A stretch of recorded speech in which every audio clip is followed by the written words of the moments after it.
You need to get ready for another battle. Yes, I know, another bloody battle. After bushfires and then coronavirus, the next battle is displeasing China, the cost of which could potentially be billions and many thousands of jobs. Today, we got yet another example after yesterday's of a potential tariff of 80% on barley products, that they have decided to suspend imports from 4 separate abattoirs. Now, amazingly, one of these abattoirs China already owns. Trudy McIntosh with a bit of detail, and I'll explain why this is going to get worse, not better.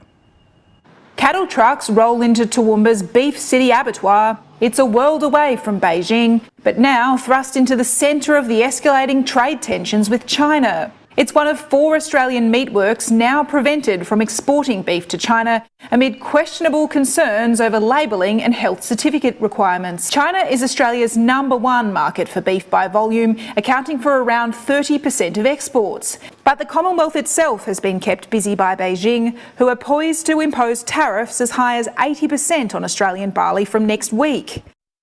Now, we know all of this is a get square because we, God forbid, said that there should be an independent international inquiry into the virus that clearly started in Wuhan and spread around the world, costing almost 300,000 people their lives, the global economy $6 trillion, and tens of millions, nay, probably a couple of 100 million people have lost their jobs around the world.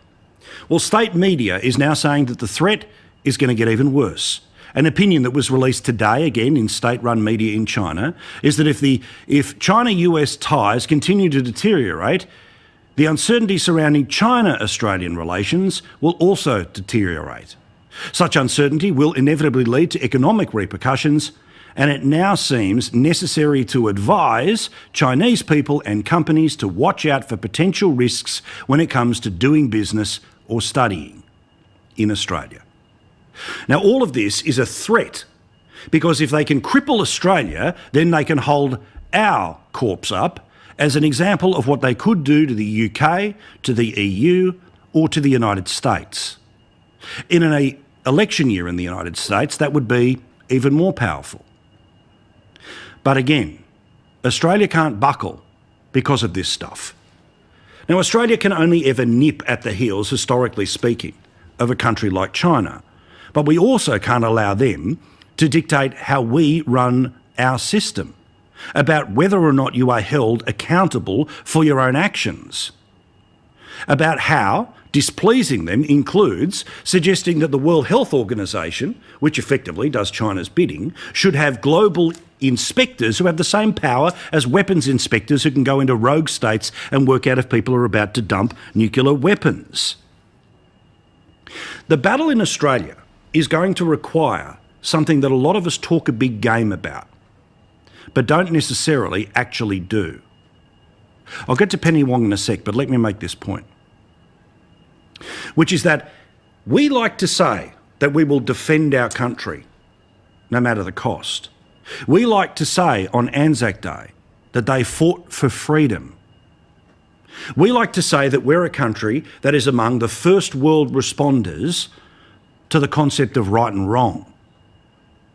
There are going to be many people who have made an awful lot of money out of the relationship with China who are going to be the first to speak with their wallet, not with their national interest, who are going to tell us that really we should simmer things down, we should manage the relationship, which is code for shut up, and do what they want to do. Now that means that yes, potentially, if all of China's threats come true, there will be tens of billions of dollars that will be torn from the Australian economy. No one wants that to happen, but that's their threat. There are thousands of jobs that are located either in the university sector or in the tourism sector, and I don't want them to lose their job either. But we have to know what we are dealing with. We have to know that it's not time to buckle. That doesn't mean that we're about to drop bombs or do something stupid and start trade wars. But it means you have to hold the line when it comes to someone surely being held accountable to at least let us work out what went wrong. Did it come from the wet market? Did it come from the lab? Did it come from somewhere else and only blew up in China? We have to know. Because the inevitability of this world is that there will be another pandemic. It might be one that could start in the Middle East, in Africa, in Asia, in Australia, in the United States, Antarctica, whatever. But to be able to take it on, we have to be able to understand what went wrong this time. And already, just 1 week after restrictions started to get lifted, one side of Australian politics is already buckling. Cue Penny Wong for a second time here. She talks about this being a relationship that the government needs to manage more sensibly. Code, don't displease China.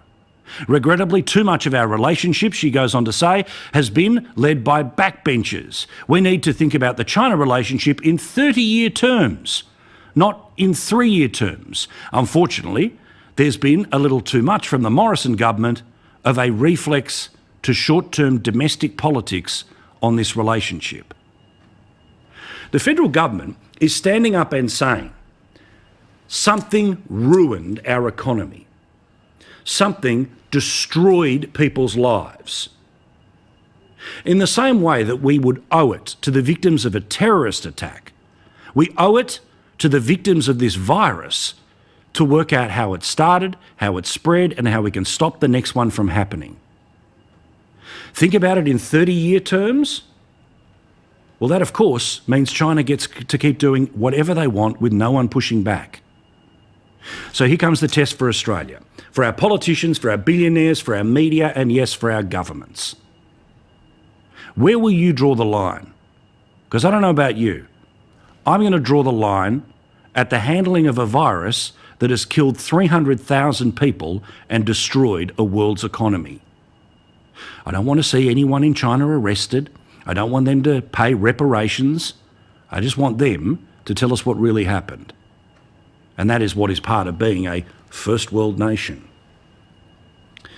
Standing up to a bully in any of their forms at any time in our lives is dangerous, because they might take a swing at you and they might knock you out. But completely giving in to that bully is devastating for everyone, every time.